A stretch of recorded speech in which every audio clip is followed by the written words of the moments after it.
র্যাবের বিলুপ্তি বিষয়ে টিআইবি বা যে যাই বলুক, সে তো বলবার অধিকারকে তাকে হরণ করবার কোনো সুযোগ নেই। যে কেউ যে কোনো কথা বলতেই পারে। তবে বিলুপ্তি বা যে কথা বললাম রিস্ট্রাকচারিং বা রিনেম যাই বলি না কেন, যে কোনো পুনর্গঠন বা যে কোনো কিছু সরকারের দায়িত্ব, সরকারের বিষয়। এটা আমাদের সংস্থার পক্ষ থেকে এখানে কোনো সিদ্ধান্ত দেবার বা কোনো বক্তব্য দেওয়ার সুযোগ বা প্রয়োজন আছে বলে আমি মনে করি না। বিচার প্রক্রিয়ার সাথে সম্পর্কিত যে কোনো বিষয়ে আমাদের কাছে সহায়তা চাওয়া হলে আমরা সর্বোচ্চ সহায়তা প্রদান করব।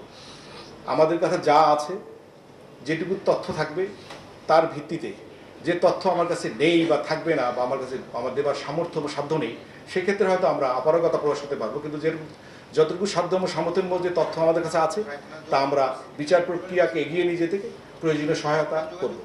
ট্রাইব্যুনাল কি যোগাযোগ করেছে জিজি মামুনুর জিজি? এখন পর্যন্ত করেছে বলে আমার জানা নেই। ধন্যবাদ। অনেক কিছু নিয়ে কথা হয়, এটা থ্যাংক ইউ। সামনের দিকে এগিয়ে নিয়ে যাওয়া সম্ভব।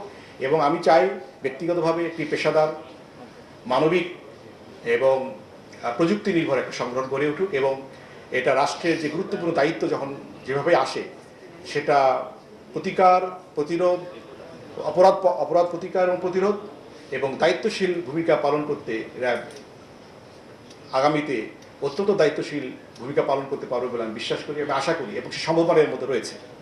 আসলে আপনারা যদি এই বিষয়গুলো অ্যানালাইসিস করে দেখেন যে র্যাবের ফরমেশনের পর থেকে এখন পর্যন্ত কোন কোন সময় কি কি অবরোধের কারণে এই ঘটনাগুলো ঘটলো, তাহলে আপনারা নিজেরাই বুঝতে পারবেন যে কাজের ক্ষেত্রে কিছুটা ডেভিয়েশন হয়তো ছিল, কিছুটা হয়তো পদস্খলন ছিল বলে এরকম একটা বিষয় থাকতে পারে।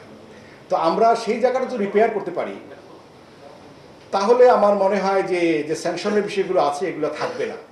আমরা কাজ দিয়ে আসলে প্রমাণ করব যে আমাদের তার প্রমাণ কিন্তু আমরা গত 1.5 বছরে দিয়েছি যে আমরা ভালো জায়গায় থাকতে পারি, ভালো কাজ করতে পারি।